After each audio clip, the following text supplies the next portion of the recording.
Footballers' Lives with Richard Lenton is brought to you by the Phoenix Sport and Media Group.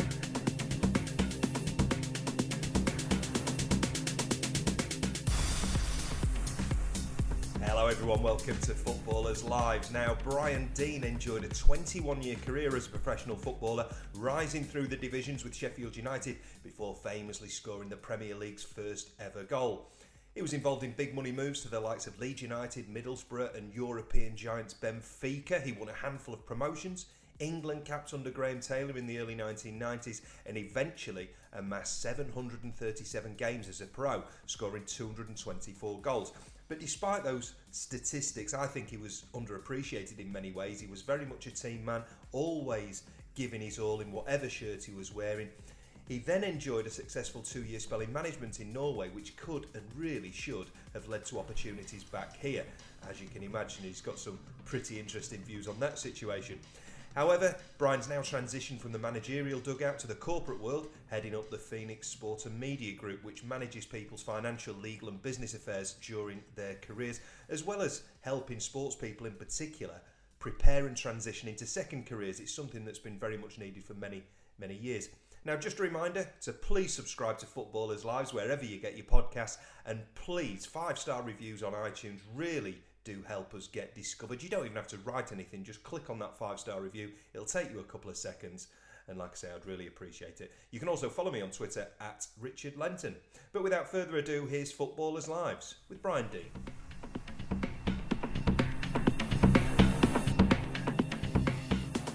Okay, Brian, I'm going to start in the relatively recent past because I'm fascinated by that 2-year spell in management you enjoyed out in Scandinavia, and I suppose why that wasn't a platform for other positions. So just for those listeners who don't know, you took over at Sarpsborg, a team who'd just been promoted to the Norwegian top flight. This was in 2012. How did you end up there? I left football, I retired, and then I thought, you know what, I've still got the bug. And I ended up deciding, right, I'm going to get my badges. I'm not going to be one of these guys who, shouts and slings mud on the sidelines. I'm going to be somebody who's going to go through the process. I went through the process, got my badges. It was really enjoyable, actually. And what it actually made me realise is that you have to go through that process to have it as a template. I think too many people think that they have a divine right to, end up in a club doing something, and they haven't got the qualifications, and I really don't think that's fair. And certainly from doing it, it really gives you a good grounding, doing your coaching badges. So that's what I did, and after that process, I kind of, I'm one of those kinds of people. I get really inspired if I've got anything, any kind of award, and I'm like, I remember the reason why I went into looked into management was when I was at West Ham. Alan Pardew was my manager, and he basically said to me, look, I'm not giving you a contract for next year, which of course I was bitterly disappointed about. But he also said to me, have you ever thought about going into management? Because I think you'd be good at it, because obviously I think because of how I was in and around the changing rooms. And it kind of stayed with me. And, he was the first person to kind of say, well, what about this, Brian? And it really kind of, I just needed that little bit of encouragement, shall we say. And I thought, you know what, if he's seen something in me, he's at that level, and it kind of inspired me. So that's why I kind of took the confidence to think, well, why don't you give it a go? And so I did my badges. I actually thought at the time that I wanted to go under the radar a little bit, because I think there are a lot of pros that use the opportunity to speak in front of the press to tell everybody what they want to do. And I just felt that wouldn't be the right thing for me to do personally. So I actually thought, right, okay, if I can find something abroad, come out of my comfort zone, and then I'll know whether or not I like it, and whether or not I'm capable of doing it. And that's exactly what I did.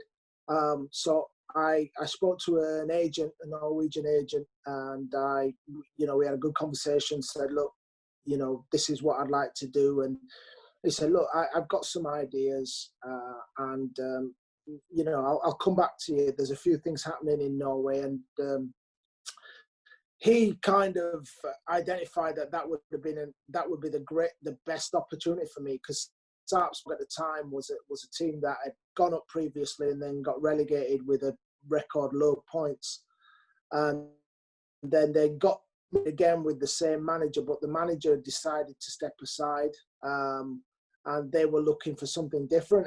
And one of the things was that they wanted the club to be more professional than it had been. They wanted a new kind of mentality, a more professional mentality, they said. And I kind of went there and I said, look, these are the managers I've played for, and this is what I've done. Okay, I'm not managed before, but this is what I bring into the room every time. And it seemed to work for me. And look, let's be honest here. Anybody who thinks that, people walk through into the changing rooms for the first time and address the players, if they think that anybody's not nervous in that situation, they're totally wrong. And I was no different. And I'm not ashamed of it either. I kind of went there. I was waiting to meet the players, and I was bloody nervous. And I remember I'd prepared myself a little speech and all the rest of it. And when I remember I was going to speak to them, I couldn't remember a thing that I'd said. If you know anything about pack mentality, it's first impressions are very important. If you lose them in that first couple of minutes, then there's no way you can grab them back. And I think that's where all my instincts took charge then and carried me over the line. You want to be inspired and you want to be led. You want a leader who you feel is, you're going to learn something from. And I remembered all of these things from when I'd met certain managers and the charisma that they had. And I just kind of put it all together. And that was part of my mantra, actually, that I was bringing all of these people into the room. I had the confidence. I'd had a good career. I knew what I was talking about with football. For me, one of the most important aspects of coaching and management is that presence, that aura, and also the man management with individuals. And I think I nailed it to a degree. I took an assistant with me, but I just kind of relied on some of the instincts, and I kind of did a reversal of situations where, what had worked for me in terms of which managers have got the best out of me, which managers have got the worst out of me. What would you do? What wouldn't you do? George Graham had a big influence in terms of his management style on me. Always at arm's length, and he was the kind of guy, for those of you who've not been in any kind of management situations, if you go back to school and you remember, there were some teachers who you would, you went to their lessons and you knew that if you got any kind of praise, then you knew that you'd done well. And that's how George Graham was. And he would put us all under pressure. And there was other people, who I had as managers. Alan Pardew was, quite an inspirational figure. I know he gets a lot of stick, but that time at West Ham, he did a really good job. There was other people, Dave Bassett. I just took bits from everybody and applied it to my own experiences, and it seemed to work. Yeah, and you'd had a 2-decade playing career. You'd done your badges, so. Yep. Taking all that experience, did you have like a playing philosophy in mind, or do you have to look at the playing stuff and then kind of make a decision about how you're going to set up and how you're going to play? Well, I think when I went in there, the kind of what they said was, look, this is the kind of football that we're renowned for here, and this is what we want. And it kind of fell into what I wanted to do as well. It was a very technical type of football, and the best thing for me in many ways was that we had the smallest budget in the league, and so I knew that I had to work with those players and instill that belief in them that they could be better players and actually develop them. We decided on a certain formation, which was a 4-2-3-1. Unfortunately for me, there was a lad who had been at Vålerenga, one of the top clubs. He'd come over from Nigeria. I'd been told that this guy had a lot of ability, but I think there was an issue with how he was perceived to be. And I knew that if I could get hold of this boy with his attributes, he would be a fantastic asset for us. And we managed to get him, a lad called Aaron Samuel. And Aaron was amazing for me. He kind of when I saw him, I saw this guy, and he's maybe 6'2", and he was stacked, and he reminded me of Tony Yeboah. And I knew that if I played to his strengths, being a forward, that if we could build our game around his strengths, then we had a chance. We had a boy, Mohamed El-Anusi, on one wing, who's now at Celtic. Went to Southampton. We had a system where I had Gudmund Thorórinsson, who was playing for the Icelandic under-21 team. Mohamed El-Anusi, who was this 18-year-old prodigy at Sarpsborg, from Sarpsborg. We had Aaron Samuel, so we had 3 young players who I was fortunate enough to be able to mentor. And I spent a lot of time with those 3, especially 1v1s, one-to-ones, talking to them and telling them how good they were and so on. And I'd like to think that a little bit of that's rubbed off for me. That was probably my favourite part of the job. But you've got to have a kind of holistic view of the club and the playing situation.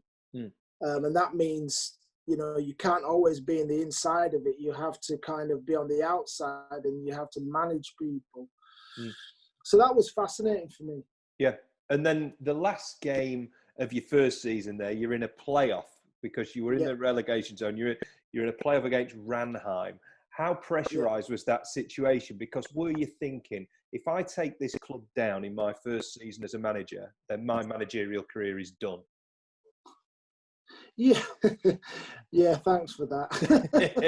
But thanks for reminding me. But yeah, you're right. I mean, the expectations weren't massive on me because, like I said, we had and that suited me. Look, I'm no coward. I knew that working with these players, if I could get the best out of them and produce a siege mentality, we had a chance. And that first season, we lost 6 games in a row, I think. And but I never lost belief in us. I never lost belief in what we were doing. And I think that's the thing, with your players, they look at how your body language is. And if they feel as though you've not given up, they won't give up. But the moment you show any frailty, you've got a problem. And they never felt that with me. And don't get me wrong, I was going home after some of those defeats, and I was my chin was on the floor, but I couldn't show the players that it was upsetting me. And we got through it. And by the time we got to that game, we were full of confidence. Everybody was playing well. I'd heard that Ranheim were very good and this and that, but they in fairness, we were so much better, and I could see that the boys were enjoying the game. And then the following season, you turned it around. You really built on that. Mid-table, you finished against the odds, semi-finalist in the cup. Then after that season, you have to come back to the UK. Are you then in a situation where you're applying for jobs straight away? And were you expecting to get on the managerial ladder in England straight away?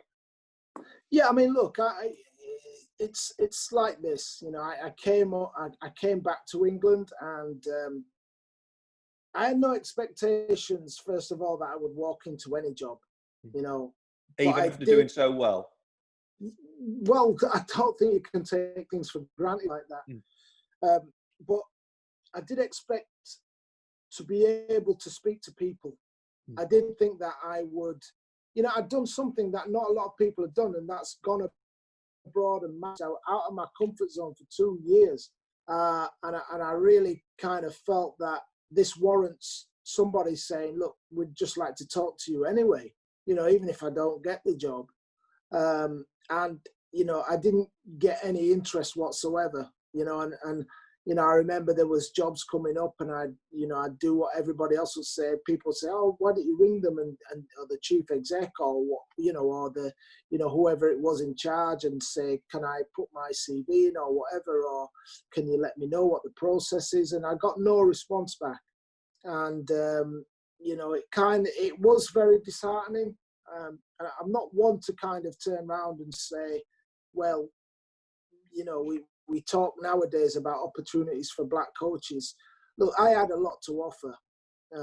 And, again, it's like I said, I would have just liked to have had a conversation. But for me, it's quite plain that, if I was a different colour with my CV and everything that I'd done, somebody would have wanted to talk to me. But I also think that, I think sometimes subconsciously people think about your image and what that means to be the leader in a situation. And for some people, they can't handle that.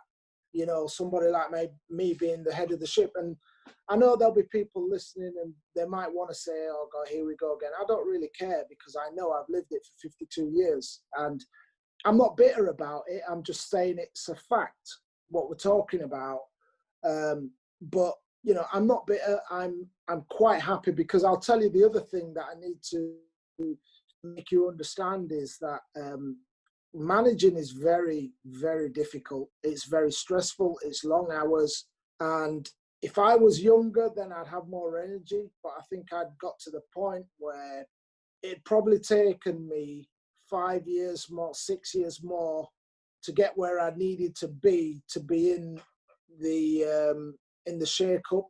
And I just, I just decided it's going to be too. I didn't want to be living away from home for 3 days a week and have all that stress. I just thought, you know what, Brian, if somebody had come to me and said, yes, Brian, we'd like you to do this, then that's a different story. But nobody did. And I thought, I'm not going to chase it. I've got my pride. And I didn't want to be coming across as somebody who was going out there and saying, well, I've applied for 52 jobs and I've not. I just thought, you know what, Brian, it's not to be. And, that's life.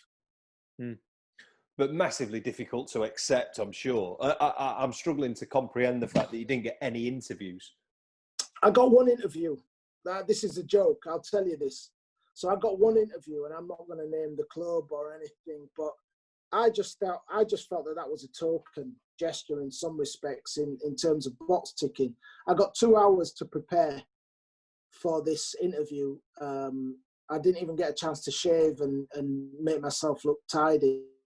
I went along to the interview, and I kind of, because I was so underprepared, I remember one person in the room actually going through my Twitter account and picking up on some things that I'd said, and actually was, I felt it was an unfair question that came back out of that. And it just made me think, well, okay, I had respect for this person, but I lost all respect for him after that. And I just felt, what, I've helped somebody to tick that box if they get asked. And I found it quite sad. But again, it was a great experience, because what it did do, it made me realise that management in here and this country wasn't for me. And I'm grateful to this day that I went abroad for those 2 years, because I learned so much about myself as a person and what I am actually capable. Maybe not so much in football, but in terms of leadership. It's told me a lot about the perception we have for people.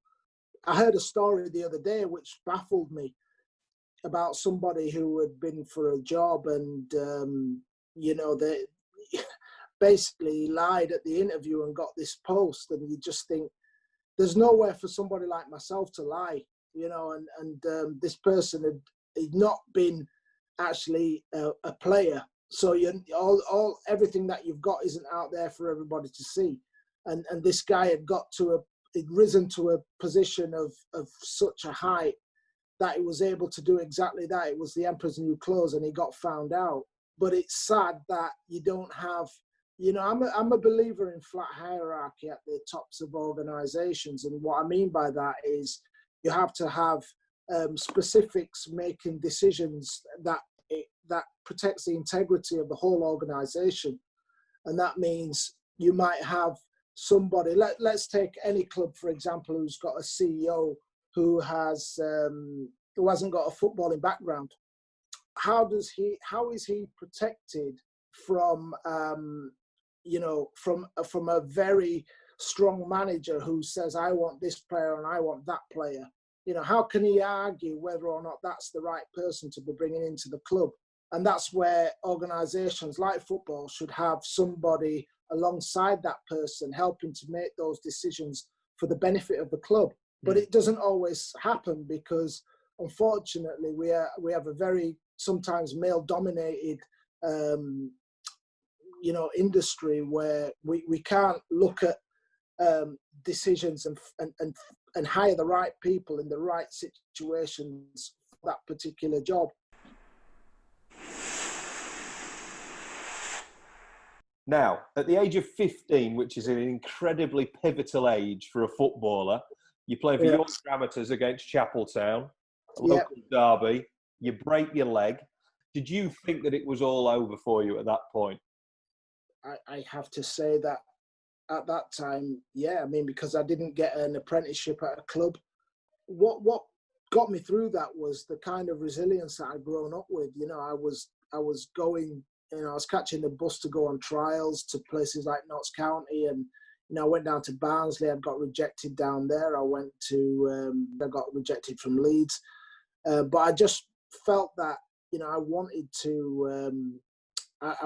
to be a professional footballer over everything, and it was the one thing that meant something, that I had to be. I was meant to be here for this.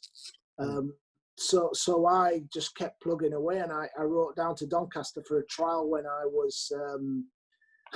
I wrote down to Doncaster when my leg was better, actually, and luckily enough, Dave Blakey, who was the chief scout at Leeds at the time, he was now at Doncaster with Billy Bremner, and he invited me down because he'd seen me as a 14-year-old kid. So I was very lucky. He saw the pre-leg break, Brian Deane. So yeah. So what do you remember of your first team debut, February the 4th, 1986, at home to Swansea in the old third division? I remember Billy Bremner had gone to Leeds, and Dave Cusack, who was the centre half, the first team took over as player manager, and I started training with the first team at that point at 17, and I think what had happened was in training I must have given him a smack by accident, and I think he quite liked that. He thought, you know what, he's got something, this kid, and I can't remember if somebody had got injured, but anyway, he put me in, and I remember the game being a 0-0 draw, not a particularly good game at Bellevue, but I came through it. I got a headline in the paper. It said "Kid DEANE Cracker," and I was like, okay, that's good. You know what? It's difficult because all my energy went on nervous energy. So I always say, so I can't remember much about the game. I was probably knackered after 2 minutes, but I got through it, and those days at Doncaster, I'll never forget.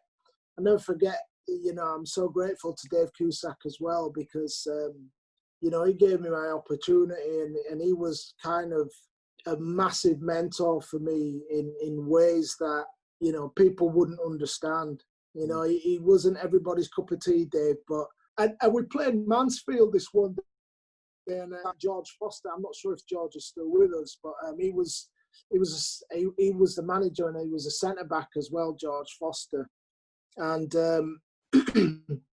we lost 1-0, and I got an absolute shelling after the game, and I at that point I was just, what am I doing wrong?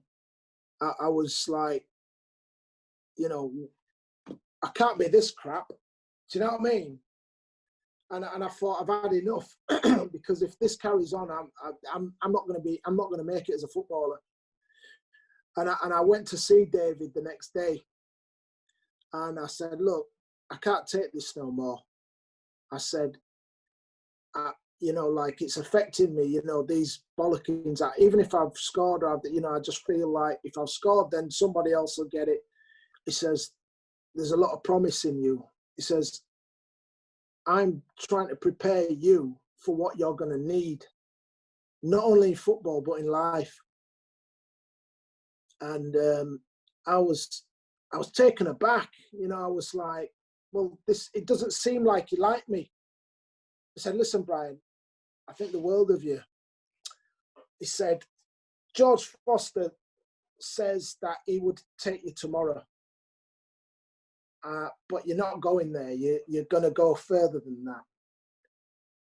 And it was from that moment that I kind of realised that there's a way to manage people, and there's a way to, if I hadn't have gone to see him and he'd said, look, Brian, I'm trying to help you, I'm trying to prepare you, I would have never known. I'd have probably have, sunk away or whatever. But that was his way of managing. It was a kind of pivotal moment in my life, that was, because I gained so much confidence from that talk. I just knew that, okay, Brian, you are better than you're being told, Well, so if Dave Cusack was a really positive role model, if you like, and a great man manager, how did that compare then to Dave Mackay, who was the next manager, who came with a fantastic CV, wonderful player for Tottenham? He led Derby County, well, Brian Clough's old team, Derby County, to the league title in 1975. It's only a dozen years later he takes over, but I think it's fair to say you didn't see eye to eye, did you? No, not at all. Can't believe, it was full suppression mode with Dave Mackay. And the problem for him was that I'd had this conversation with Dave Cusack, so I knew my worth. I kind of like, you can't play that game with me anymore, and I kind of, he never gave me any credit. I remember the year we got relegated to what is now League Two, we scored 40 goals and I got 10 of them. And at the end of the season, I was on buttons anyway, and I went in to see him and he said, I've got a contract here for you. It's this. And I already knew that there was a lad who was younger than me who had been offered more. Paul Raven. Paul Raven, yeah. And Revs, and the rumour was that Revs had got a signing on fee as well. I don't know what, but the point was I was coming from Leeds every day, and I had, I just bought my first car, little brown Opel Kadett, chocolate brown Opel Kadett, nice. And, I was like, nah, this guy's taking a mickey.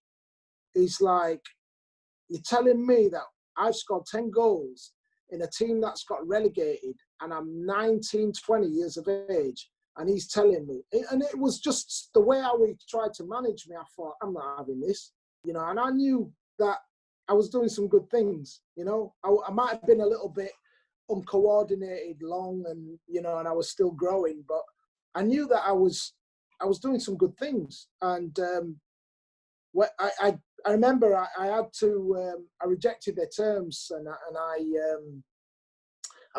wrote, it was a handwritten letter, I posted it down to the club, and I just waited. Then I thought, I can't go back here anyway. The guy's totally disrespecting me, and I'm not going out like that,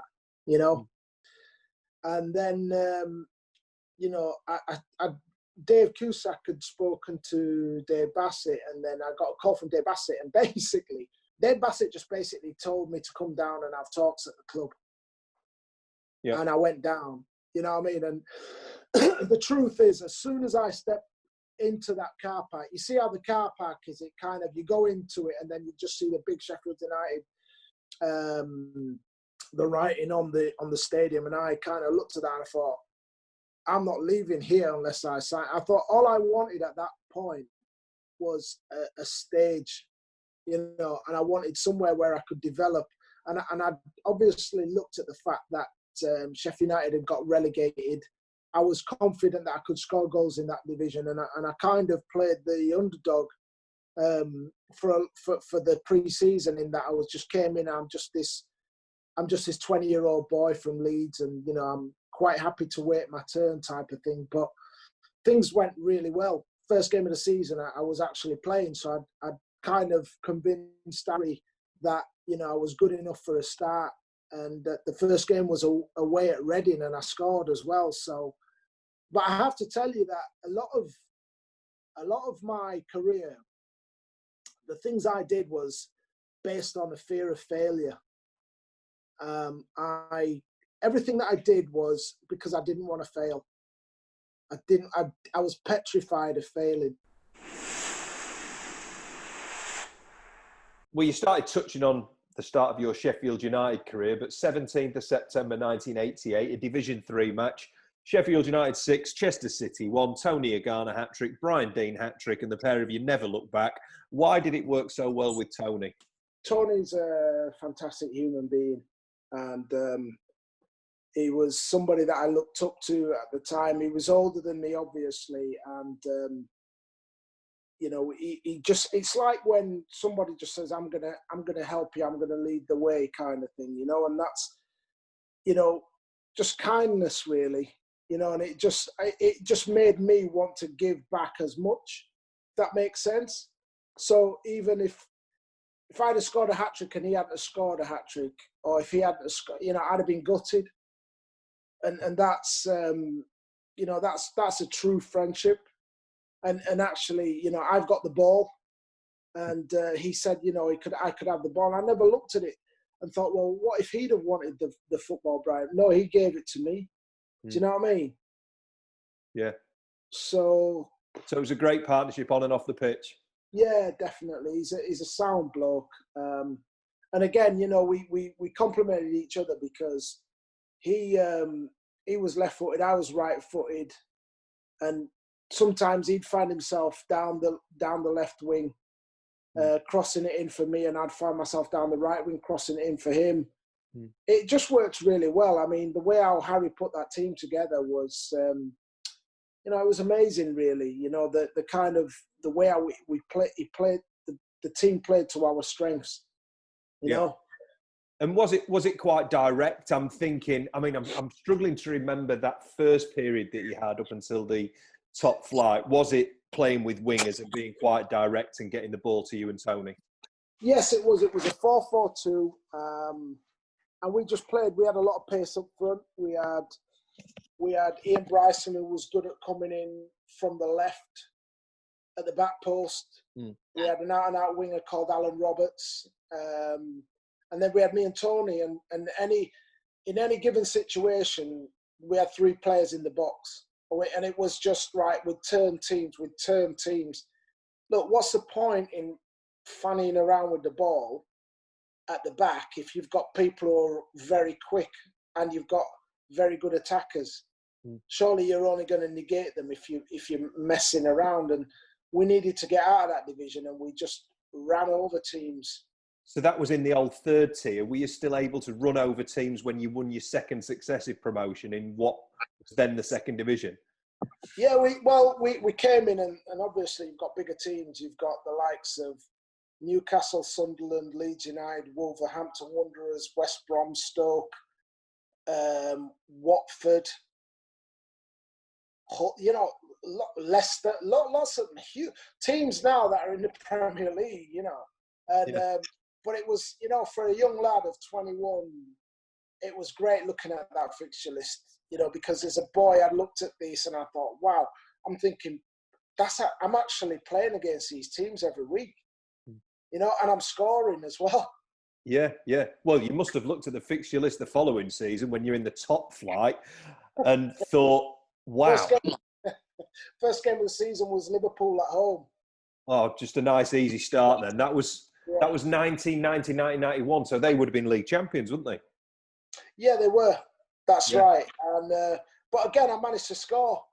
you know, and I just kept scoring, and I just couldn't stop scoring. It was, I don't know what it is about me and Sheffield United, but whenever I used to get on that pitch, I don't want to turn around and say that I felt like I was invincible, but I did. You know, and I could almost visualize myself the day before in front of the cop scoring, and I'd look at people and I'd pull my left arms a lot. It was such a surreal situation for me. It was like an out of body experience. You know, and nothing has come close to that cop at Sheffield United. Nothing has come close. Yeah, but you say that by Christmas of 1990, your first season, only 4 points from the first 16 games. It's funny because we never stopped believing in ourselves, and you have to attribute that a lot of that to Dave Bassett, who, you know, he kept, we did different things. We kind of tried to adapt. We had this siege mentality where we looked after each other. All of these things, and we never fell out of it. You know, we'd have a laugh. You know, sometimes when we got beat, sometimes he'd put an arm around us, and then there were times where if he thought we'd thrown it away, he'd give us a bollocking, you know. So it was excellent man management from him. But we, you know, if I was scoring goals, it didn't matter. I never kind of took myself out of that bubble. You know, we were all together, you know, and I think that's what got us through. Yeah, but then the following season, the same thing happened. A terrible first start to the season. Then you end up climbing up to 9th by the end. And you were playing with, I think Chris Wilder was in the side at this point. Did you always think that he was manager potential? I don't know, really. I mean, I just know Tufty was a mad Sheffield United fan, you know, and he used to buzz off the fact that we'd win. And I was like, what? You working here? You know what I mean? But it was a true Sheffield United fan. And all his mates were Sheffield United fans, and when we'd win, you'd see them all having a drink and all the rest of it. I mean, if you think about, you know, I think Chris started his career at Southampton, and you know, when you're a player, a fullback or somebody, you look at the game differently. And he's, you know, I know that Chris used to take a Sunday League team and all the rest of it, and he was involved with Sunday League because of some of his mates in Sheffield were playing and so on. So, you know, there might have been, it might have been at the back of his mind all the time. But, you know, Chris has been managing for 20 years now, and that's what people don't realise, that, you know, it's taken a long time to get to the top, but he belongs at the top. You know, there's no doubt about that. It's not as easy as people think. You know, look, some people get shooed into positions and other people have to work hard. And, you know, he deserves everything that he's got. You know, when I think that when I was at Leicester, Chris came down to watch training, and he was with Mickey Adams and Alan Cork were in charge at Leicester at the time. And, you know, when you think about it now, he was learning his trade. And there was I, you know, I was still going out in front of the crowds at Leicester, and I was still scoring lots of goals and doing well. And, you know, Chris was at a different, you know, he was at a different point in his life where he didn't know what was going to happen next, you know. But, you know, it's worked out for him, and good luck to him. Yeah, good on him. And the following season in the Premier League, did it feel like a whole different ball game, as the saying went, as the Sky Sports messages went? Yeah, it did, because you had all the Sky Sports glamour girls, and, you know, you had everybody had a new kit, and, you know, there were some subtle differences, and we knew now that we were going to get more than maybe 10 minutes on Match of the Day. You know, all of a sudden we were going to be like household celebrities and all the rest of it, and everything else that was going to come with it. So, yeah, very interesting. It was brilliant. One of the big trivia questions is who scored the first ever Premier League goal. Answer Brian Deane after 4 minutes and 36 seconds against Manchester United. A Carl Bradshaw long throw. Clayton Blackmore flicked it onto you quite handily and you nipped in front of Gary Pallister. But did it feel like a big deal at the time? And if not, when did it start feeling like a big deal? When did people start asking you about it? And When I packed in. okay, so that much further ahead, sort of 15 years further on. Yeah. It never. It was only when people started seeing me out, because obviously when you're playing, I think that rival fans don't want to have what to do with you. Oh, he plays for them. He's this or he's that or whatever. And I always used to have my guard up. Because we've all been abused by people, out in the street and whatever. So I never used to want to engage with anybody. But I think when you kind of finish playing, you become neutral.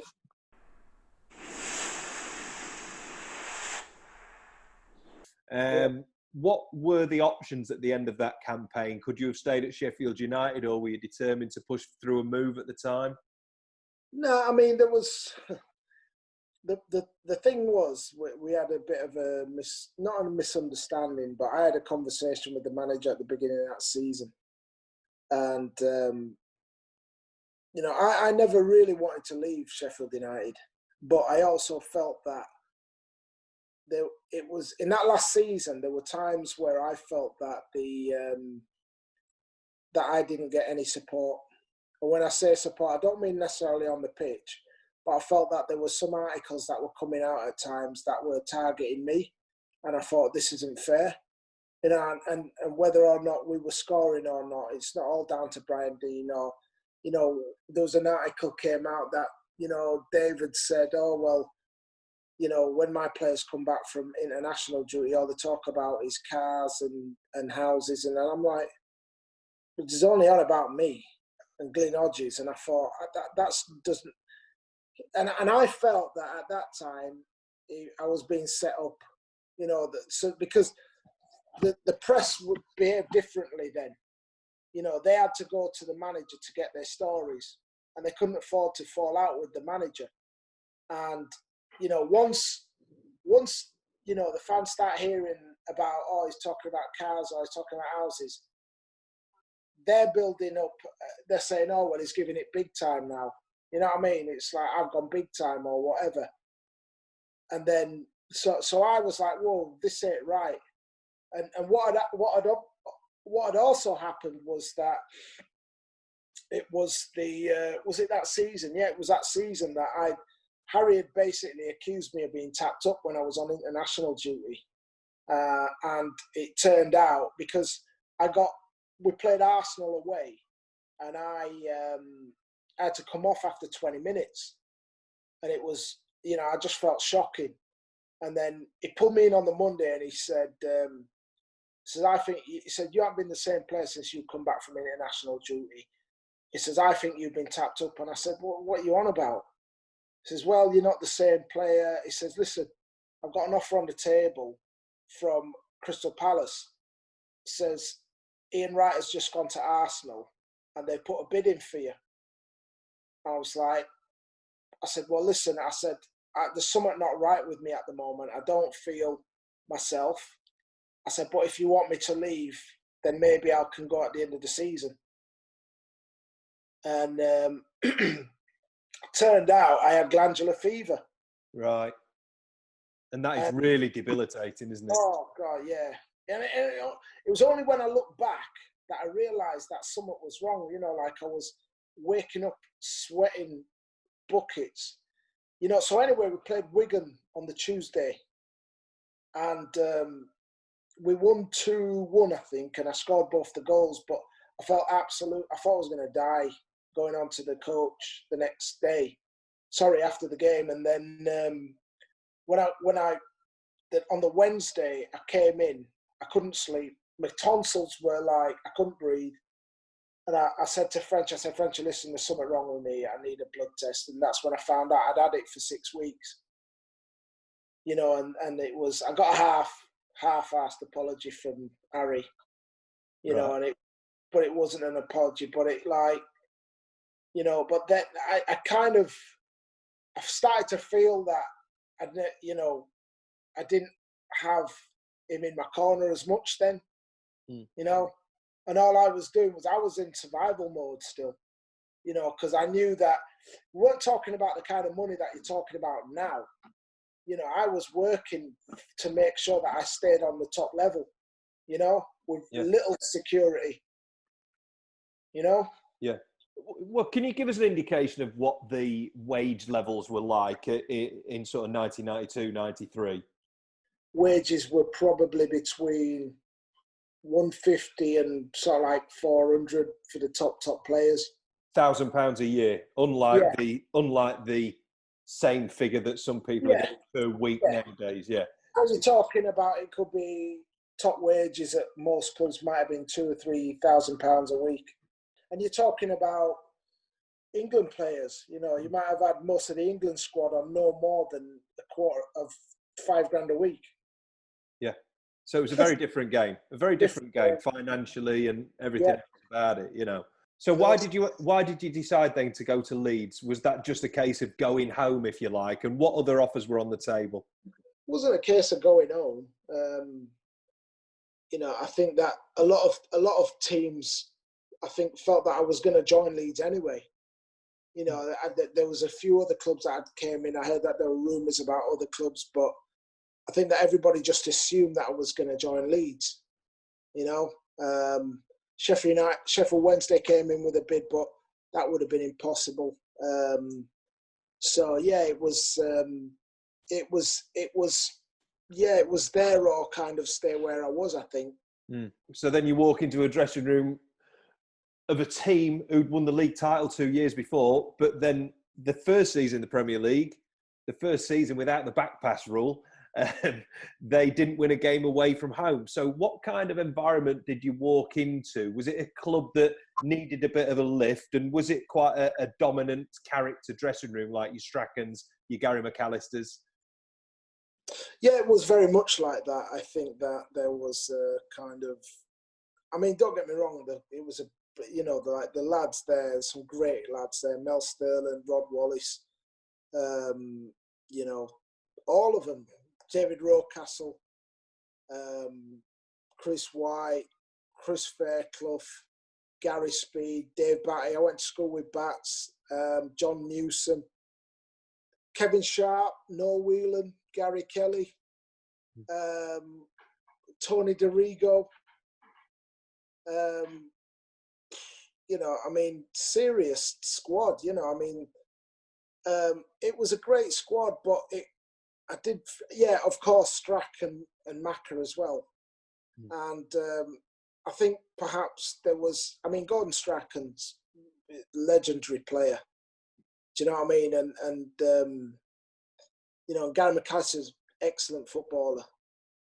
I think the difficulty for me in that first year was that I'd been used to playing a certain way and getting the ball quickly, running at people, you know, not so much playing with my back to goal. And when I went to Leeds, I had to play with my back squarely to goal.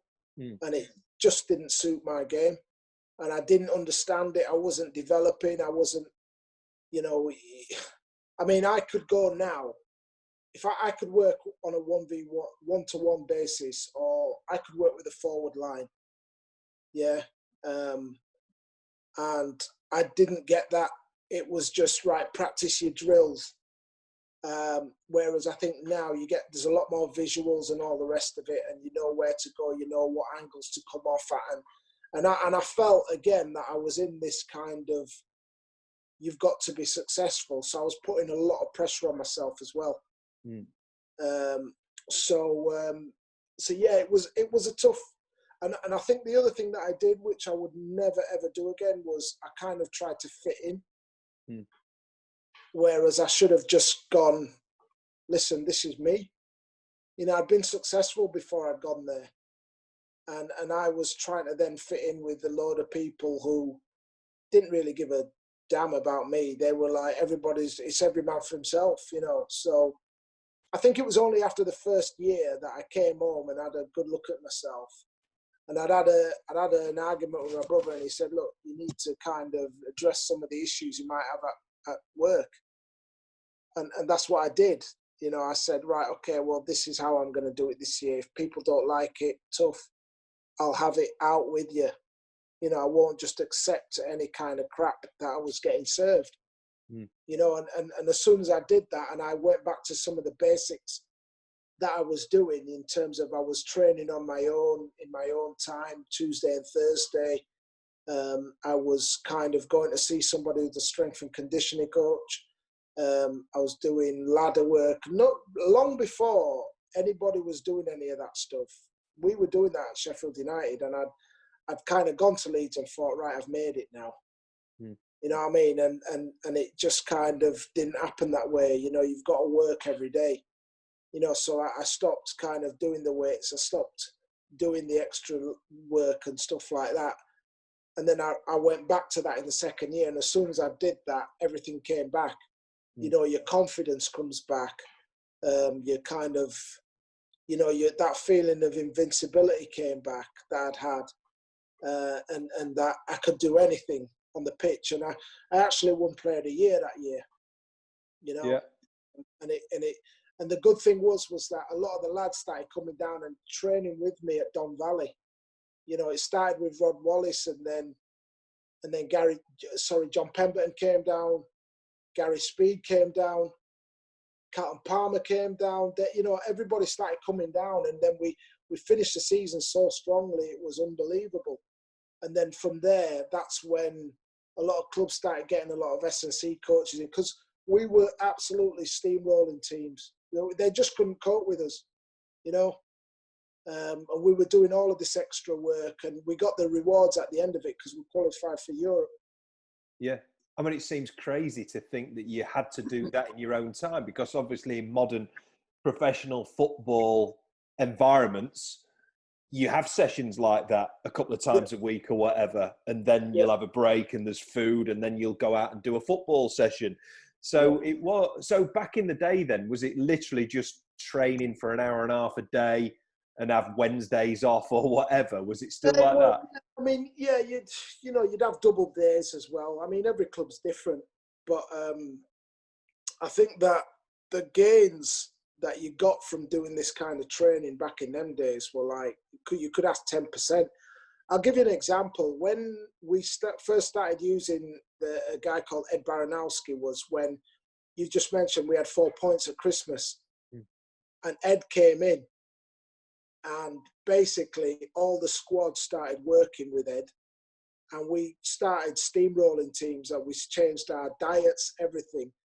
And we went up the division, and I think we finished 12th or 3rd, whatever it was, you know. But the point was nobody else was doing it, and teams hated playing against us because we were just so much fitter than them, stronger. And we were, you know, we beat Tottenham 6-0, we beat Chelsea 5-0.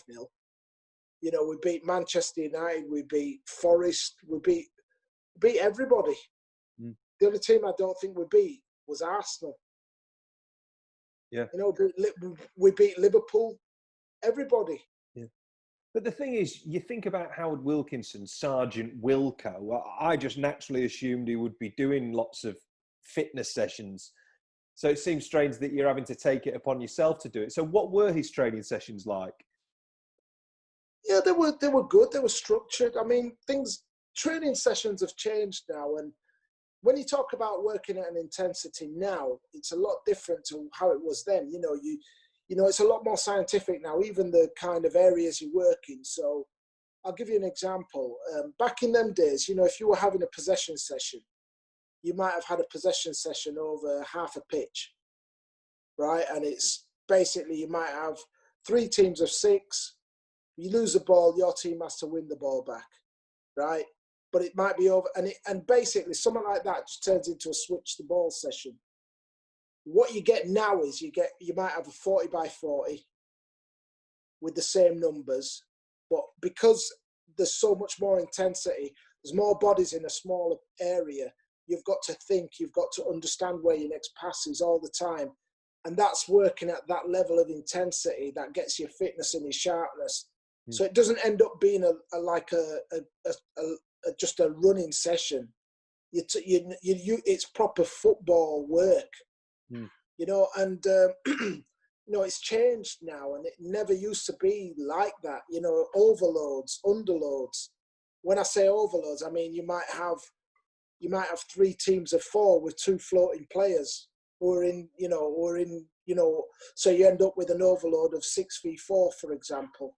You know, so those are the kind of things that, you know, and I'm sure, I mean, it's been a while since I've been a coach and a manager, so I'm sure things have changed, but you would build that structure into a session on a day. You know, you work specifically on different outcomes.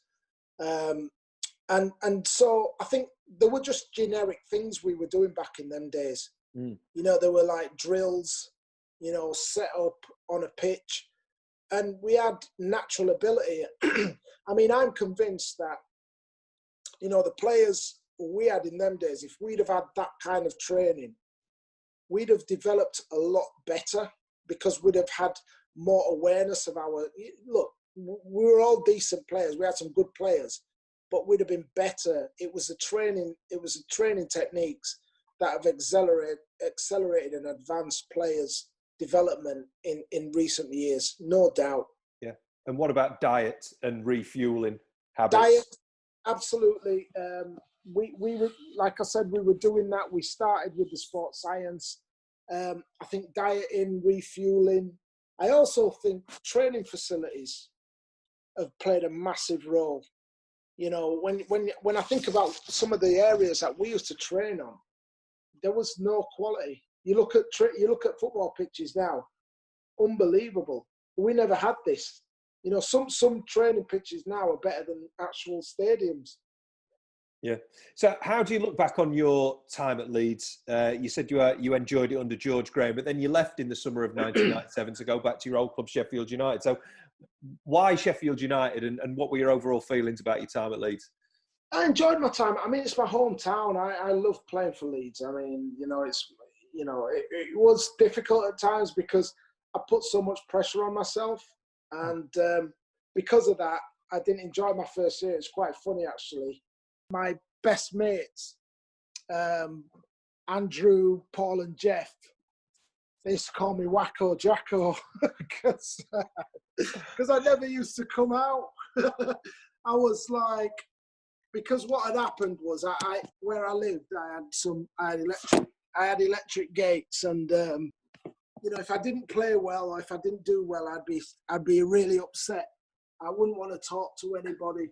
So they, you know, we were close enough for them to be able to call me that, Wacko Jacko. You know what I mean? It was like I was living behind Neverland.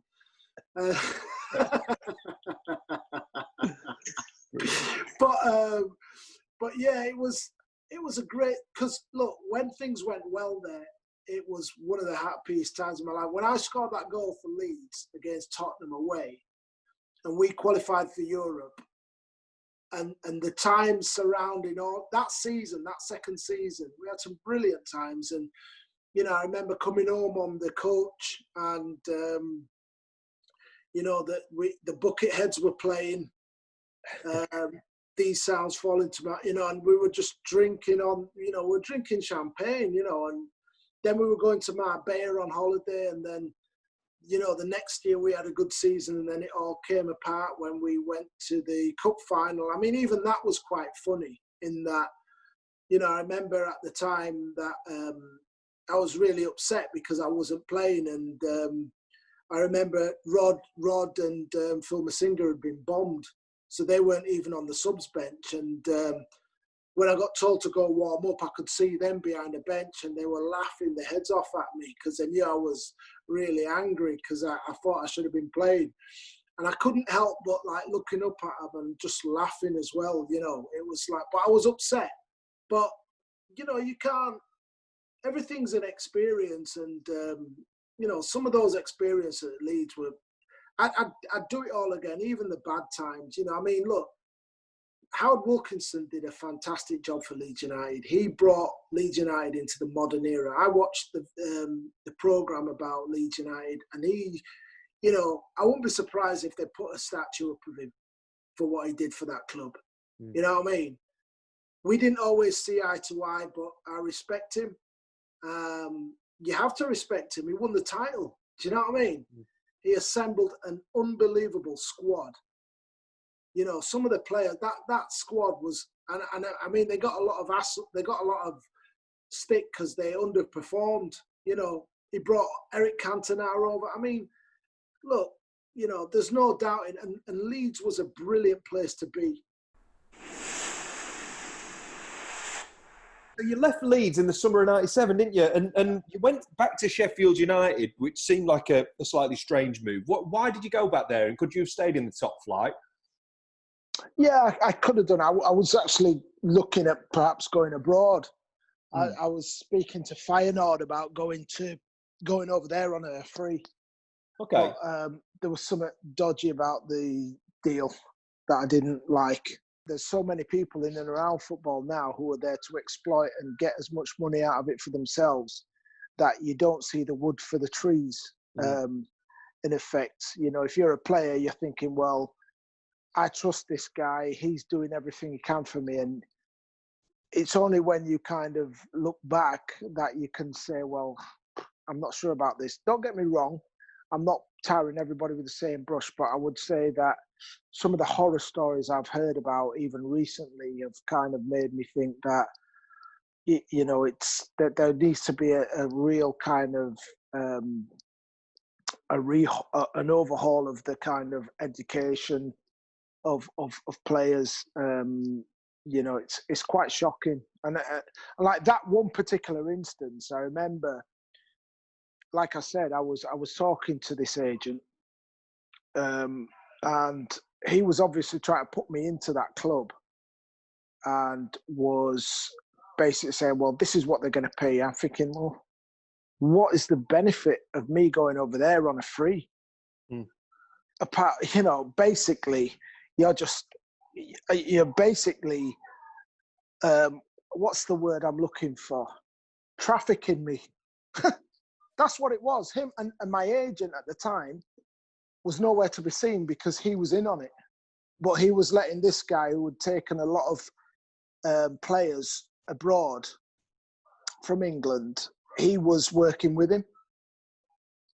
So, you know, he thought, well, I don't need to say anything. And I thought, no, not really sure about this. Well, you ended up having a go at playing abroad, didn't you? A few months into your Sheffield United stint for the second time, you ended up in Portugal with Benfica, a massive global club. And yeah, how did that move come about? And did you enjoy your time there? Yeah, I mean, look, it was, again, it's a defining moment for me. I'd always wanted to go abroad if it was going to be the right opportunity. And I suppose it was a case of when the opportunity came up, it was a case of, okay, put your money where your mouth is, Brian. You know, now you've got your opportunity. Let's see if you can actually back it up. And so, yeah, there was a little bit of that. I was absolutely petrified in some ways because, you know, I'd basically kind of said, right, okay, Brian, I want to go abroad. There'd been opportunities before. It didn't happen. And then all of a sudden, one of the biggest clubs in Europe comes in for you. If I'd have turned that down, I'd have looked like a bit of an idiot, really.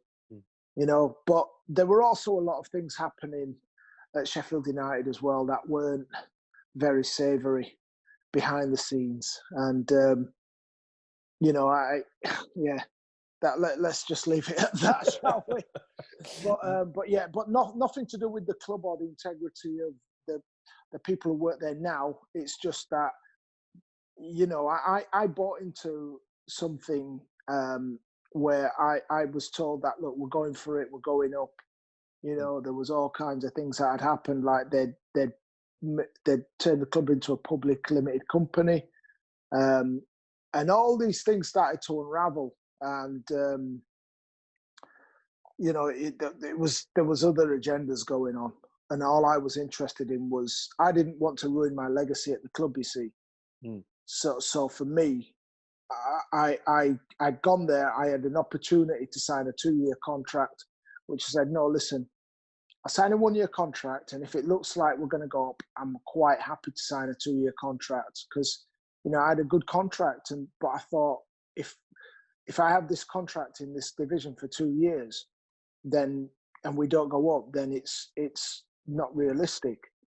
I got also a lot of promises made to me, which at the time the owners didn't come through with.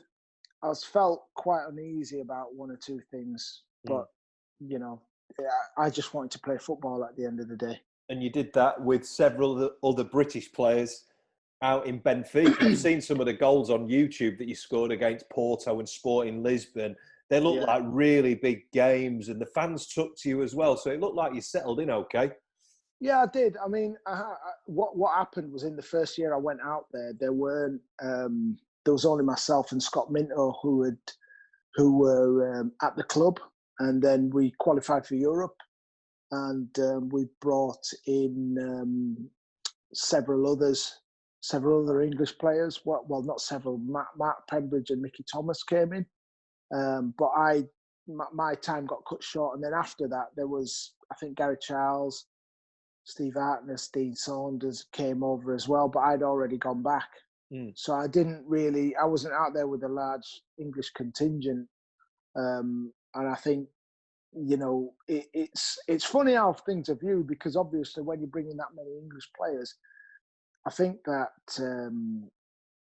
you know, it became a us versus them situation for those lads who had gone over there with Graham. Whereas I think when I was there, I had to kind of sink or swim.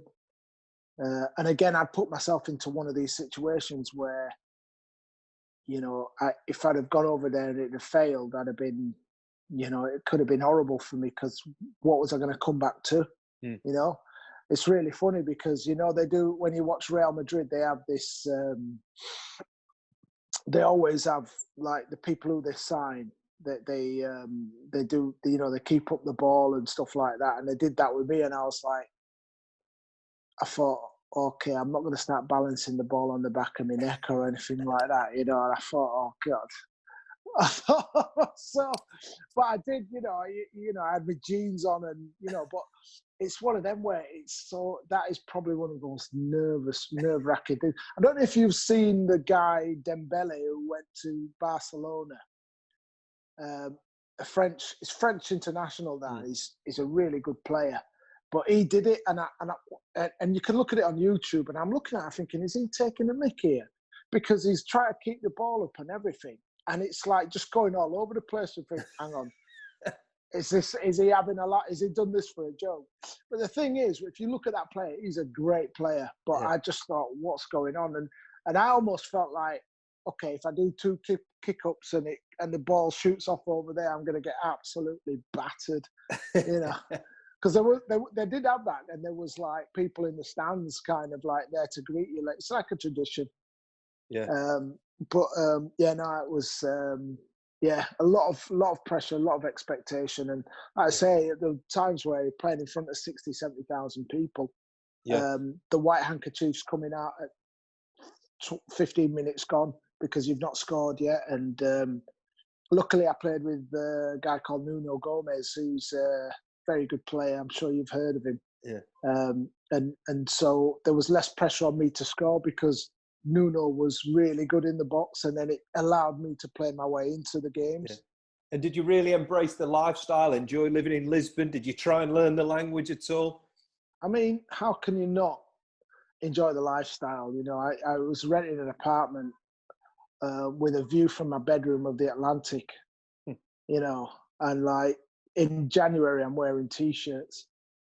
You know, I'm going for, I'm having my lunch on the beach. I'm eating grilled sea bass in garlic butter with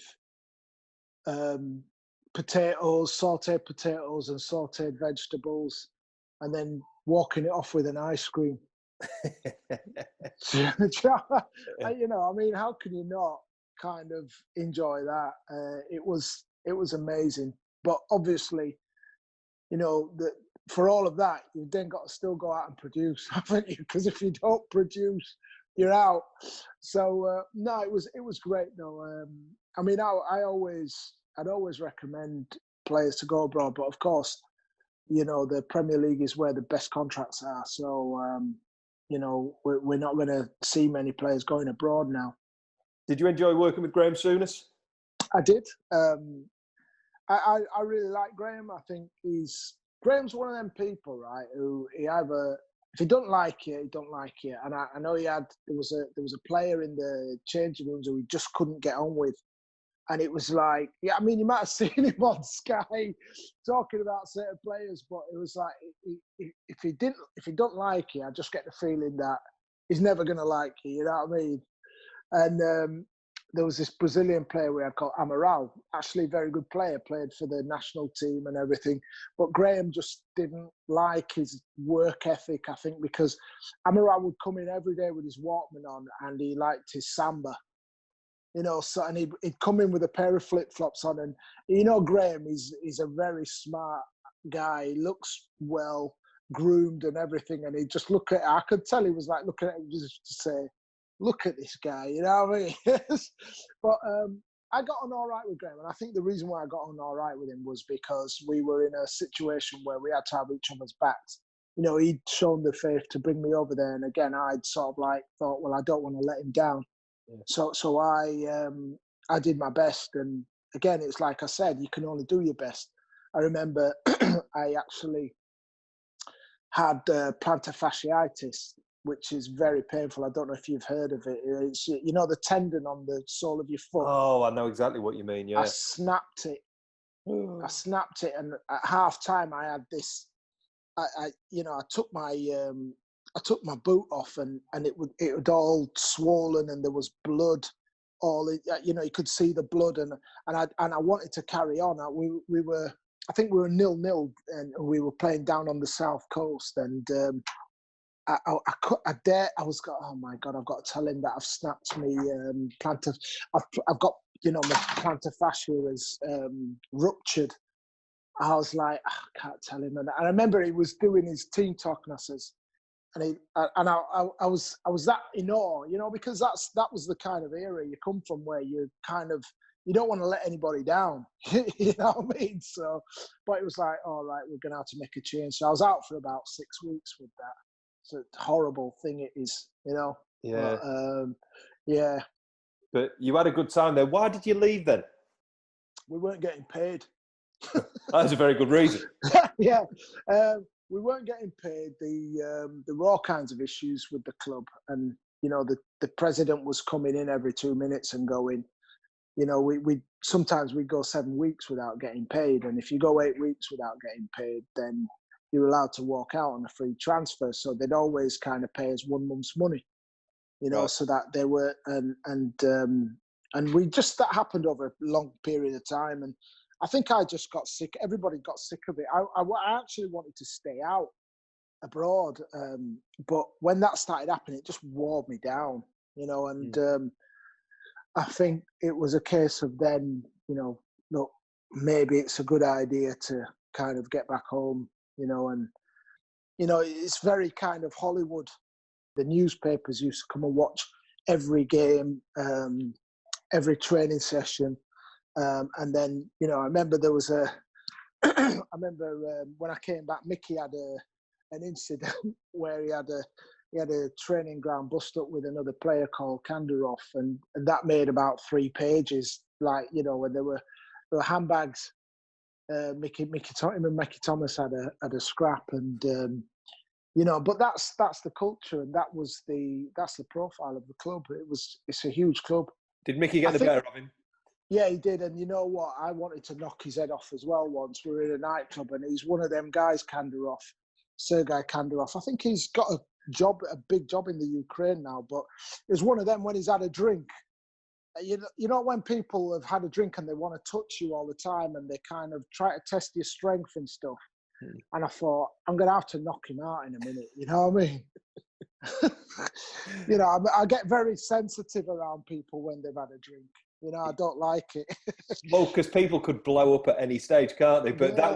that would have been more than 3 pages, Brian, in the paper. Well, yeah. It might have ended up being a lot more. Yeah. Might have just been coming home now. Yeah, exactly. Yeah, it might have been a tough 20 years. Yeah. But Yeah. from Lisbon to Middlesbrough, crikey. I mean, Middlesbrough, Yeah. with all due respect, is not the Hollywood lifestyle that you spoke about in Lisbon. You'd also scored the goal for Leeds that sent them down in May 1997. I imagine Oops. Middlesbrough Yeah. fans remembered that. But you Yeah. went into a dressing room with some top players, didn't you? Yeah, I did. There was, there was some very good players, and the thing with what happened was they recruited some very good players as well. Over the period of time, was there some proper world class players? Christian Karumbo, Christian Ziga, Alan Boksic, to name a few. Gaza was there when I was there. Gary Pallister, some excellent players. Mark Schwarzer. Yeah, some real Juninho. How can I forget Juninho? The man. So yeah, no, it was one thing people in the northeast are very proud of their football, and Middlesbrough is, at that time it was a great club. I know they've kind of dropped out of the Premier League since, and things have been quite difficult for them, but. Absolute fantastic team, and great club, great chairman. Look, I didn't have my greatest spell there, but again, I tried to give everything, and I think under the circumstances, I think what people don't realise sometimes is as a forward, I did a lot more work than I did in the box, and I don't think I got the amount of chances that I was hoping for. So I'm not going to beat myself up too much on that, but that's, it just didn't happen. But, you can only do your best, and you can only give as much as you can, Yeah, yeah. And you mentioned some of those names. Juninho looked like Middlesbrough was in his blood. He looked like he sweated blood for that football club, which was great to see, because they had a bit of a reputation, Middlesbrough, rightly or wrongly, that some players would go there just for the dough, because they were paying a lot, weren't they?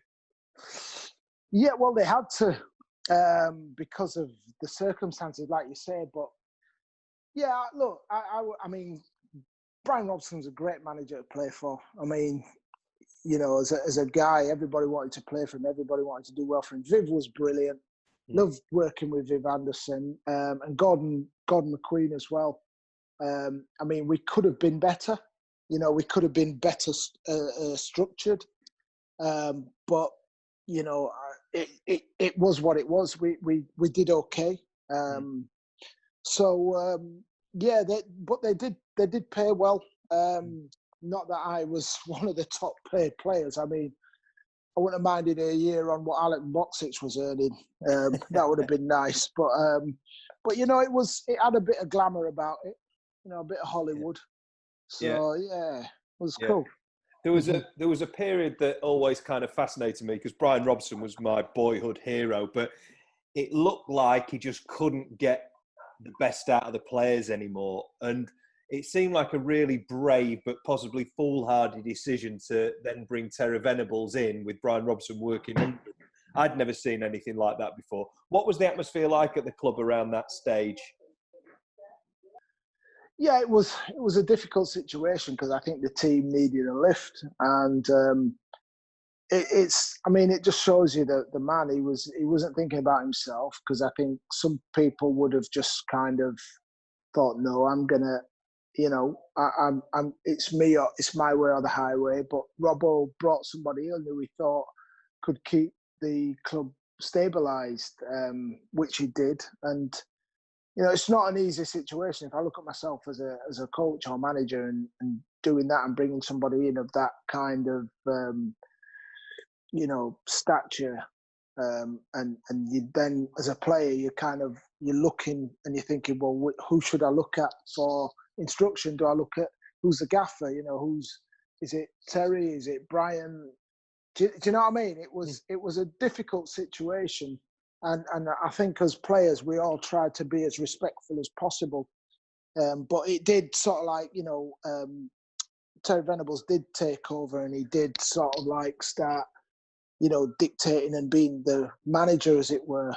So it was a little bit awkward, but I think it wasn't awkward in the sense that, we had full respect for Brian and he's the bigger man at the end of the day for recognizing the situation and thinking, well, we need another voice, and I think that it was the right decision for him to do that and stay at the club, and also with Viv and Gordon, the club had grown with those guys, and at that particular time, it was the right thing to do, I think.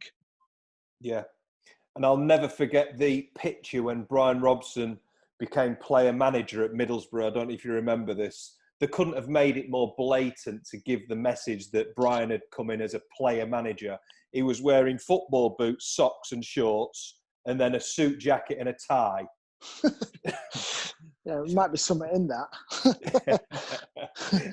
But you were probably hoping and expecting that Terry Venables was going to stay on at the end of that season, but unfortunately not. And Steve McLaren came in, and I think I'm right in saying that you're not his biggest fan. No, because I've managed myself now. I kind of look. I'm not saying that I'm any kind of brilliant man. I only had 2 years at it, but I do know what it's like to be a people person. I do know. I have had a 21-year career as a player, and as much as I haven't won anything as such, I've been in some very successful changing rooms. I played with some world-class players, and I do know how players think, and I think that's one of my biggest attributes is that I'm quite empathetic. Is that the right word? Yep. And I just felt that, when Steve McLaren came in, he did a couple of things which I'll never forget. I could never do myself. What specifically? Well, he brought in a guy who was what was Bill Bezic? Just trying to think what Sports psychologist, was he, Bill? So, yeah, that's right, yeah. And he came in and within the first few days, Steve McLaren had pulled me into the office and said, look, you're not in my plans, you can go. And I was like, whoa, blimey. He said, we've got 7 forwards and you're basically at the bottom of the list. So I was like, that was a blow. You know what I mean? And he'd not seen me play, not seen me train. He just thought, you're out. And if I look back now, I remember he did the same to David Beckham with the England captaincy, where he just blew him out as soon as he got the role. So anyway, Bill Bezic comes in and starts doing a session. And bearing in mind, they've told me and a few other lads that were not in their plans. He's then having this session, and it probably was quite a generic one. And he's talking about going on a journey. Are you coming on the journey? Are you on the bus? All this bullshit. And I'm sat there in this meeting, and obviously you've got people in there who he wants to buy into them. And then there's me and a few others, and it's like, we're going on a journey. Are you getting on the bus? I'm like, what is this fool talking about? I've been told that I'm surplus to requirements. Why did you, if you're going to do that, why am I in the room? I can't get a ticket to that bus. You know what I mean? Absolute foolishness. You know what I mean? Yeah. So, bad man management, first of all. So, that was the first thing. And then he said, "Look, you're not going to play." Blah blah blah. It was, he couldn't have said that. He couldn't have wanted me out of the club more in terms of, how he explained. It was just so disrespectful. And I kind of went away and I thought, well, no, I'm going to fight. I'm going to fight. I'm not going anywhere. He said, "Look, West Brom have come in for you. They want you on loan."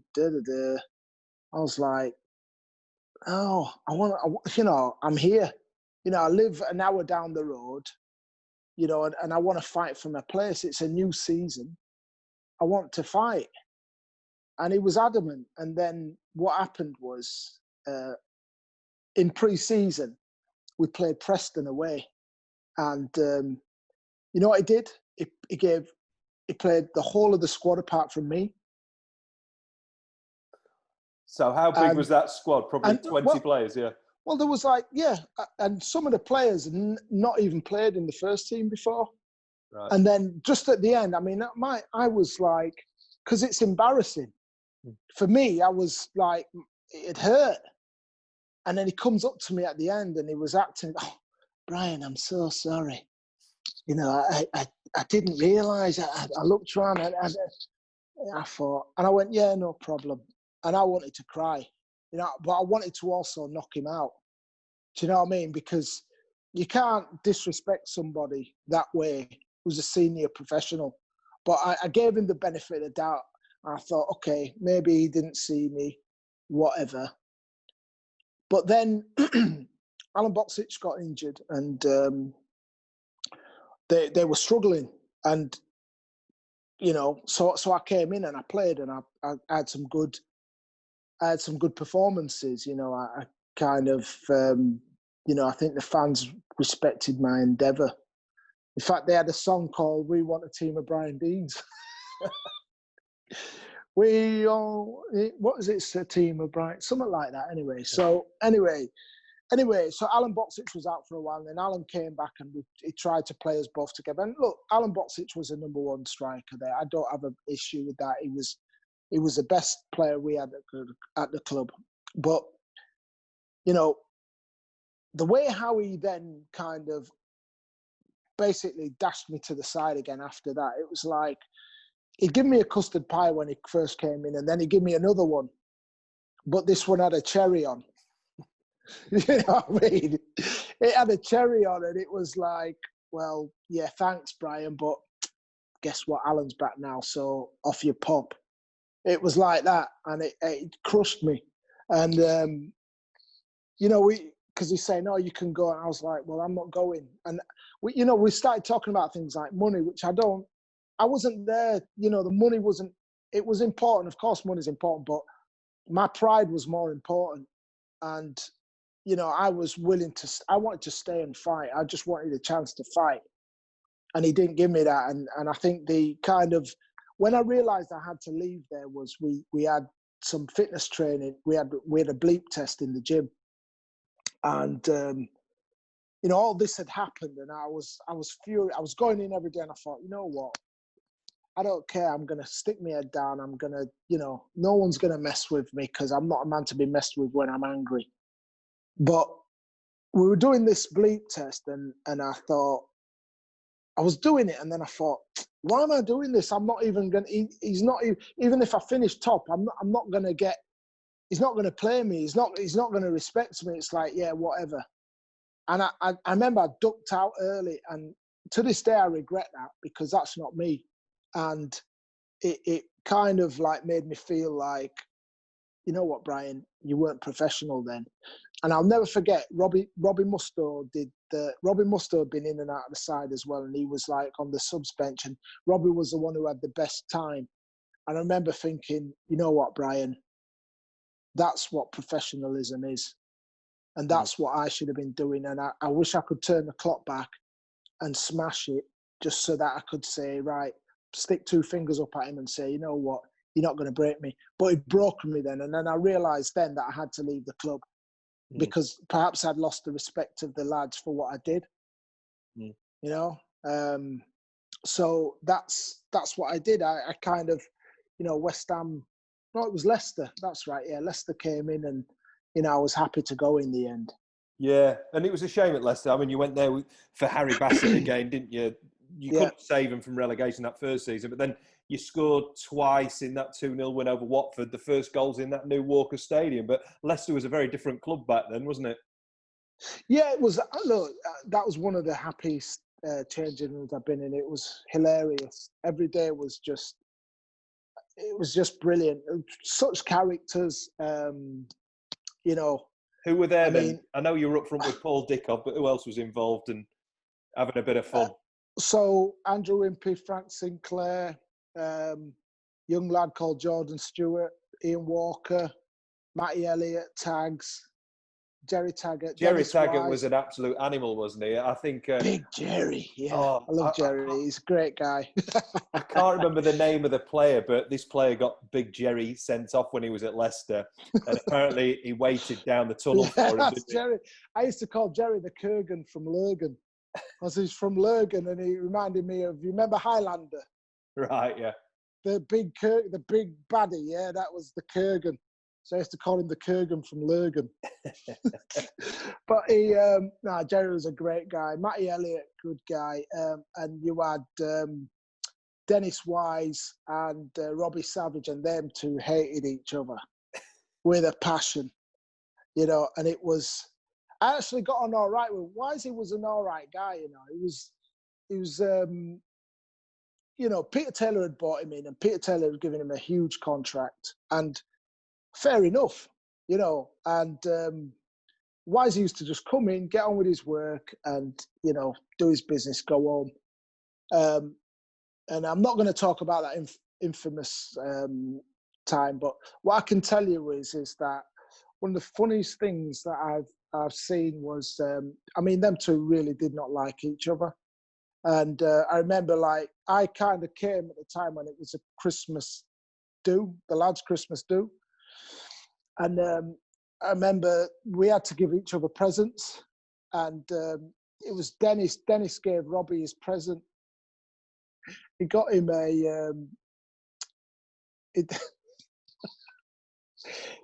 he put a lot of thought went into this. He actually got a dildo and put some hair on the top of it, like it was Robbie, and said, "Yeah, I bought you a miniature doll of yourself." And they just didn't like each other. Then how did Robbie take that? Well, they didn't like each other. I can't remember what the outcome was, but I remember people were like, "Oh no, did he really do that?" But Dennis didn't care. You know what I mean? Dennis is he's a fiery little guy. You know what I mean? And so it was some funny times. Probably the funniest changing room that I've been in. And we needed that down there because we had some horrendous times as well. Well, you went into administration, didn't you? I think Gary Lineker led a consortium that saved you. I mean, did you have direct dealings with Lineker? Was he around a lot of the time? Gary Lineker, he came down. We saw him once with I think it was John Holmes. Was that his agent or somebody like that? Was that who was doing this takeover? He came in and he helped to steady the ship. Look, it's simple. The club was going to go into liquidation, and we all agreed to take deferments. What we did was we all got together as a group of guys and said, "Listen, guys, we get promoted. We're good enough to get promoted out of this division. We've just got to stick together, be very professional, and we can go back up. And then there aren't any financial issues for anybody. Everybody gets their money." And we had some fun. We had some fun that year as well. And I had a great partnership with Paul Dickoff. Worked very well together. Really good times. Even though it was in the championship, like you say, I got the first 2 goals in that division. And it was a good time. Good time for me. Yeah. Great collective spirit then, backs to the wall to kind of come through that. And then you had a spell at West Ham. First time you played for a London side. There were some good names there still. Jermaine Defoe, Michael Carrick, I think Rob Lee, David James. And you said you really enjoyed playing for Alan Pardew. Now, I know he's a man who people from chocolate. Yeah, exactly. Yeah, if he was an ice cream, he'd eat himself, one of those. But you said you really liked his approach to training and the way that he managed clubs. Yeah, I did. I can only talk about, in training was fun. I think that's half the problem. If you've got somebody whose training sessions are well structured and the players want to go there and be there, and we all wanted that with the sessions with Alan. I liked the way how we played, so there were no issues there. Obviously at the end of that season, and I had a decent record down there, but Jermaine Defoe went to Tottenham, Bobby Zamora came in, and he wanted to partner he wanted to play Bobby, obviously, and I, again, I was getting on a bit, but I still felt like I don't like to give up very easily. And I remember one of the coaches, he came to me one day and said, "Oh, Brian, if you want to kind of have a couple of days off a week and, just train 3 days a week around games." I thought, no. I said, no, I want to train like everybody else, And I don't know if in my mind I was thinking, well, are they trying to manage me out of the situation or whatever? But I didn't want to do that. And, I stayed, and it didn't work out for me in the end how I wanted it to be, but I stayed the season. I became, as Alan Pardew said, I became an impact player because there was one game in particular where I was really upset and angry that I'd been left out against Sunderland. And I was on the bench. We were 2-0 down at half-time.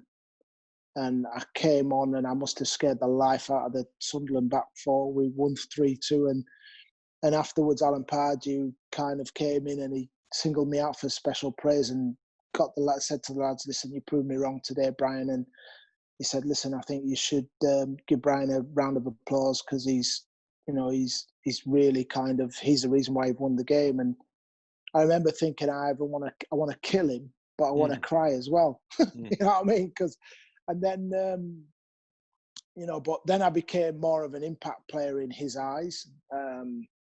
The consequence of that was that's where, if we were losing, then he'd want to bring me on and change things up. And, and it was at the end of that season that he said to me, "Listen, have you thought about what your next step is in football?" And I think my attitude was, "What's that got to do with you?" I was really turning into a rebel now because I was getting older. And I was thinking, now these guys are starting to fob me off, what I mean? And there'd been a couple of instances where, I'd spoken up in the changing rooms, and that's what he was talking about. And that's where he gave me an envelope with the application in for like a management course. And it was all genuine. But at the time, I couldn't see it. And I was like, well, no, he's just saying it to get rid of me. And it might have been, but it was a gesture that I've never had from any other manager. And I'll always respect the fact that he actually thought about that. Oh, no, that's really interesting. It kind of paints him in a different light for a lot of people who've maybe got a negative opinion of him. Now, I know you lost that championship playoff final at the Millennium Stadium that season because I was actually there with all my mates supporting Crystal Palace. So apologies for that. Neil Shipley popped up with the only goal. And then you had a bit of a nomadic end to your career, but there was still that really fantastic high where you scored 4 goals for Leeds in that 6-1 win over QPR. But what was that Leeds club like that you went back to? Because they'd obviously gone through all their financial problems at that stage. Yeah, it was a shambles. I kind of looked at that and it was almost as though, it was like rats leaving a sinking ship by and large. There was only like Gary Kelly, Michael Dewberry left. Everybody else had gone. The club had got rid of players, on the wage bill. I think Gary had decided, look, I'm not going anywhere. I'm going to finish my career and I'm going back to Ireland, which was, you have to respect that. And he gave everything. Dubes had, he had a raw deal with what had happened with a incident I'm sure you're familiar with, Boyer and Woodgate. He got a bit of a raw deal. So he was there, and that must have been a really tough time for him because he got just thrown into something, I think, that was nothing to do with him. But I went back there. I had a house I had a flat in Wetherby, and to be honest, it was great to get back there because I bought this place when I was at Middlesbrough, but I'd never really lived in it. So it was great to go back there, and I went back to Leeds, and I was 5 minutes from the training ground. But the club was in transition, definitely, and Kevin Blackwell was the manager. Again, not my some people are just horrible for the sake of it, and I found him to be one of them. You know, I remember, for example, when I'd left the club and he'd come back to be manager of Sheffield United, and they'd asked me to come back as an ambassador, and they were going out to Malta, and I was on the staff side, so I stayed well away from all the players. And we were in Manchester Airport, and I remember he kind of looked over me. He went, Dino. I looked at him. He went, so what are you doing here? And I said, I'm coming out as an ambassador. And I thought, how can you talk to me like this? You know what I mean? Who do you think you are? But he was a manager, so and he was very good at telling everybody how many coaching qualifications he had and all the rest of it. And being nice doesn't cost anything. You know what I mean?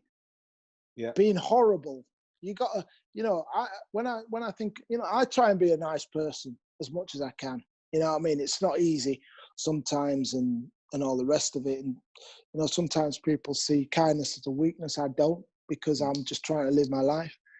But there are people out there who are that horrible and miserable that they can wear it on their face, and they end up with a permanent scowl. And I just think with him, it was just because I've heard other people, he did some horrible things. I witnessed myself. He used to try and make a point with me in changing room. So like, I was senior professional at Leeds now, because I'm 37, yeah? And he'd give a team talk, and he'd then go, anybody got anything to say? Kells, Butts, Griegs? And that was it. It never came to me. And it was almost like he was trying to make a point. And in the end, I used to just laugh at him. Do you know what I mean? Because he didn't want my opinion. And it was almost like he was trying to say, well, your opinion don't count for anything. He was trying to kind of suppress me. And I just thought, you know what, you're a clown. You've got your own insecurities, pal.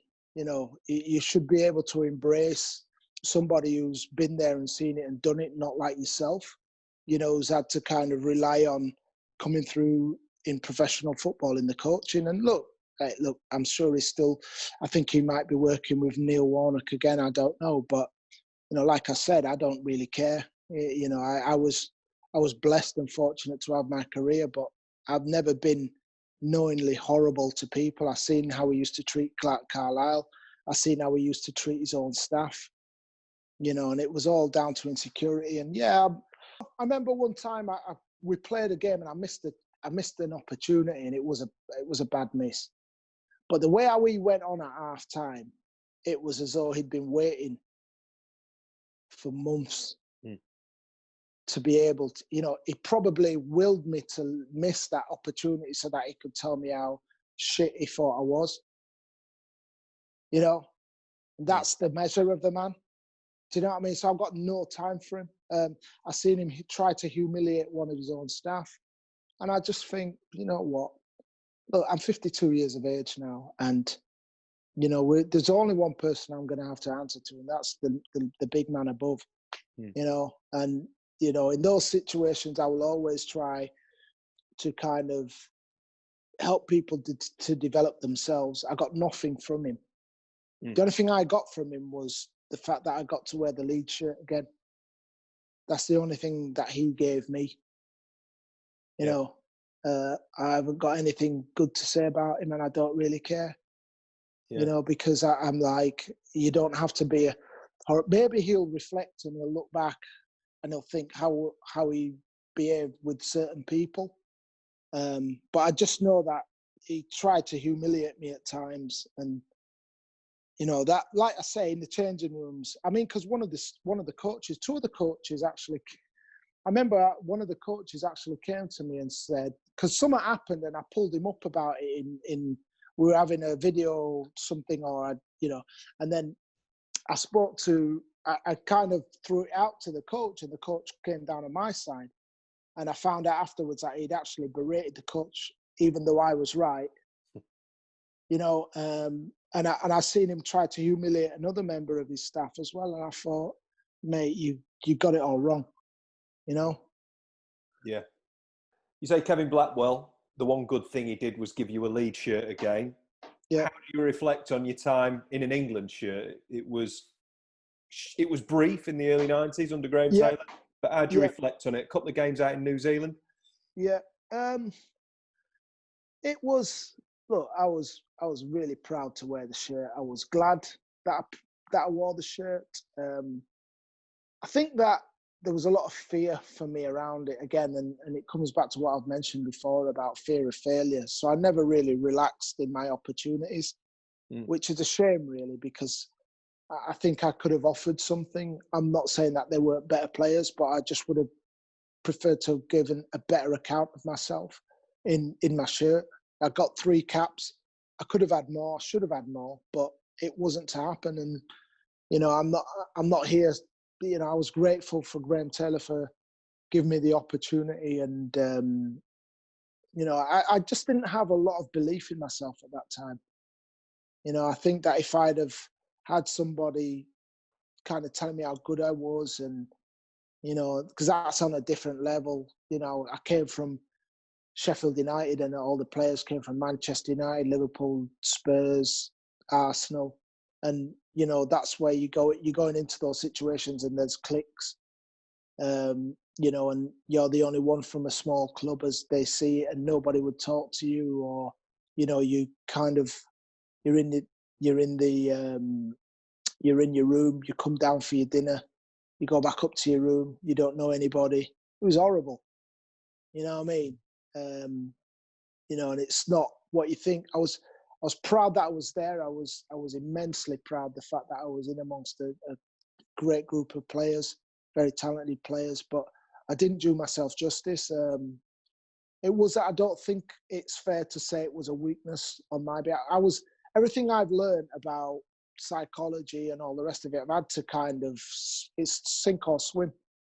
And you know, I think because I've got those experiences, it would be so easy to mentor somebody.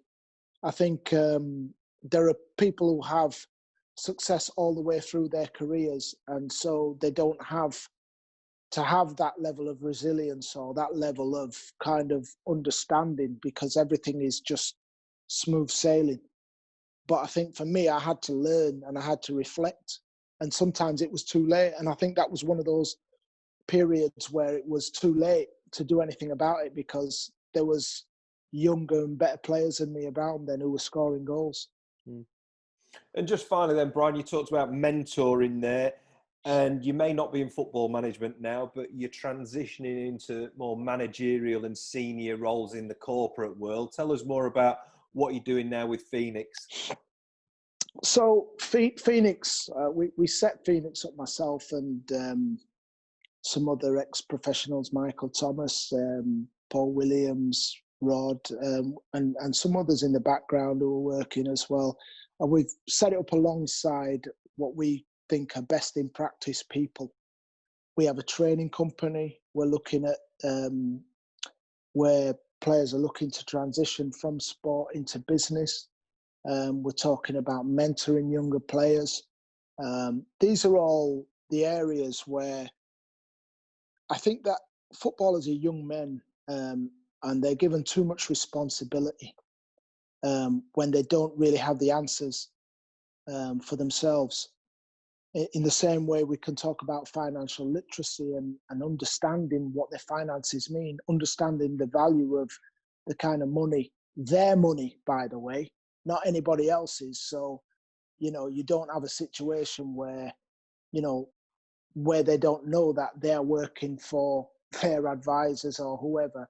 You know, it's about understanding. I think the best way to understand the what we do is to, if we have a strap line, our strap line is, you know, taking care of people's futures and rebuilding futures, because there is a big area of exploitation in football that, you know, having been in situations where people could have looked after me better, I don't want to see that for the next generation, because, you know, we're lucky in that we understand a little bit about it, but there's so much money in the game now that it's people who are coming in now to try and extricate some of this money are very sophisticated. And it's better that people leave football understanding how to look after themselves, and so they can transition into the wider world without any issues, than to kind of come out and then fall off a cliff. And I think that's something that we're all passionate about. Of course, it's business, and of course, you know, we want it to be a successful business, but there is a way of doing it ethically to make sure that you're doing the right thing and that people are actually getting the right value and the right information and advice. And that's what we do. We, you know, it's unique because we've actually worn the shorts. You know, we've found people who we actually trust and believe in. And I would walk to the other end of the earth with these people now, because I know what we've all been through together in Phoenix, that is. Yeah. Brian, that's absolutely brilliant. What a fantastic way to finish it. Look into the future, and I'm sure you'll make a great success of it. But thank you very much for your time, and I'll speak to you very soon. Pleasure.